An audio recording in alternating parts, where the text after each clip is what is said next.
Pourquoi? Parce qu'on leur a vendu une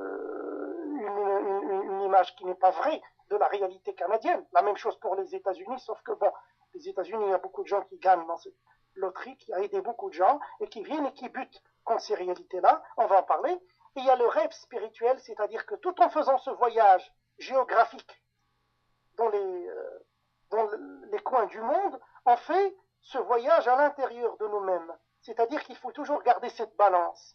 Et c'est pour cela que je trouve que, sincèrement, quand on dit marier la modernité à la tradition, sincèrement, moi j'étais toujours fasciné par la parapsychologie, fasciné par le mysticisme.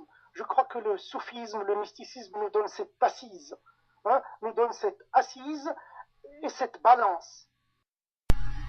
Peut-on réaliser le rêve américain tout en ne devenant pas américain? Autrement dit, peut-on vraiment être américain tout en restant marocain?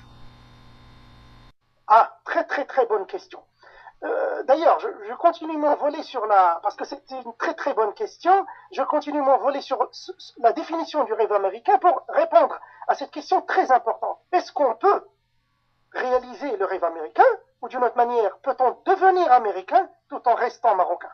Donc c'est un peu ce dilemme de la double nationalité, c'est ce dilemme un peu qui se pose aussi pour les gens de nationalité israélienne, c'est-à-dire est-ce que notre foi est en premier lieu aux États-Unis ou bien au pays d'origine, que ce soit Israël, le Maroc. Donc c'est une très très bonne question, mais je vais répondre tout en revenant donc à la définition du rêve américain. Alors, si on voit un peu les symboles de ce rêve-là, à l'État de New York, on voit la Statue de la Liberté. À San Francisco, on a le Golden Gate Bridge. Donc, c'est-à-dire le pont, le Golden Gate. Donc, ces deux symboles, ces deux icônes de la géographie américaine, de l'histoire aussi, symbolisent l'idée de rêve américain pour des milliers de migrants. Et moi, personnellement, ça répond. Tout en définissant le rêve américain, je vais répondre à votre question. Peut-on être marocain en étant américain? Peut-on être américain tout en restant marocain? Je crois sincèrement qu'il y a une relation étroite entre le Maroc et le rêve américain. Comment? La déclaration de l'indépendance américaine de 1776, elle fait du rêve américain son ossature, en faisant de la poursuite du bonheur l'un des droits fondamentaux de l'homme. Et l'on sait, comme la diplomatie marocaine aime le répéter souvent, que le royaume marocain fut le premier à reconnaître l'indépendance des États-Unis. Donc un cordon ombilical tisse les Marocains au rêve américain. C'est-à-dire que le décalage c'est-à-dire qu'en nous-mêmes, on porte les germes de ce rêve-là. Tout en étant marocain, on porte les germes, historiquement parlant, ontologiquement parlant, du rêve américain. Mais ça, c'est un point. Le deuxième volet, c'est que même le décalage entre la réalité américaine, la réalité du rêve américain, et les attentes que l'on a auparavant, elle est aussi marocaine. Elle n'est pas le fruit de conjoncture actuelle, elle a toujours existé. Le roi d'Angleterre utilisait le rêve américain pour encourager l'immigration des va-nu-pieds, des persona non grata à cette terre promise qu'étaient les États-Unis, qui était célèbre par ses territoires vastes et ses opportunités limitées. Alors les croyants du rêve ont fait le voyage pour buter contre une réalité du terrain, maladie, désert aride, hostilité des Amérindiens, et je cite ici le cas du premier Africain qui est venu aux États-Unis, c'est le cas du Marocain, Mustafa Zmouri, connu comme Estevanico, dans les années 1500 à 1535. Mustafa Zmouri, il était marocain de Ezmour, et c'était le premier Africain à venir aux États-Unis. Il était esclave d'un explorateur espagnol, Cabeza de Vaca, connu comme Cabeza de Vaca. Il était converti au catholicisme, et il est mort assassiné par une tribu amérindienne qui n'a pas beaucoup aimé son look, quoi. Qu'en est-il de M. Bouazria dans tout ça?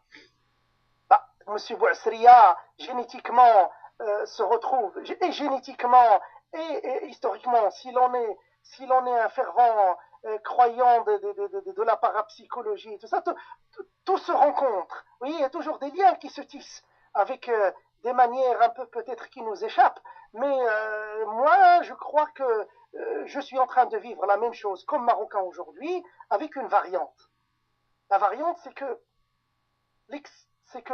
l'exemple que je vous ai donné de Zmouri, l'exemple que je vous ai donné du roi d'Angleterre et des difficultés rencontrées par ces gens-là quand ils venaient aux États-Unis de l'époque, bah, nous, on rencontre aussi ces difficultés-là. On plie bagage pour venir aux États-Unis dans l'espoir de conquérir des entreprises, des gratte-ciel ou des blondes qui, selon nous, sont faciles et vont nous accueillir à bras ouverts. Parfois, on pousse un peu la métaphore plus loin, plus bas.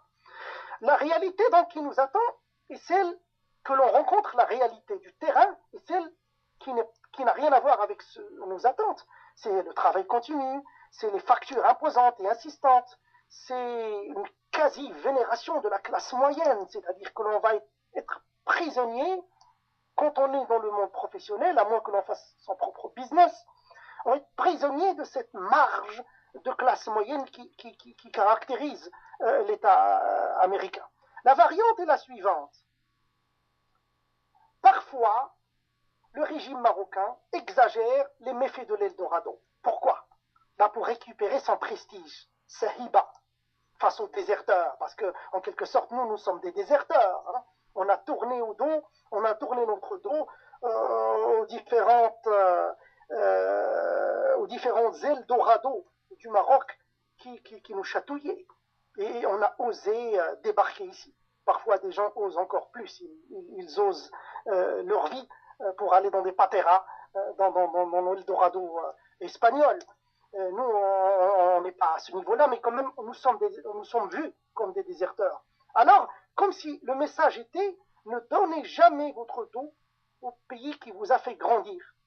Je me rappelle un jour, un monsieur m'a dit, le pays qui vous a fait des jambes, si vous voulez, le pays qui vous a permis de marcher.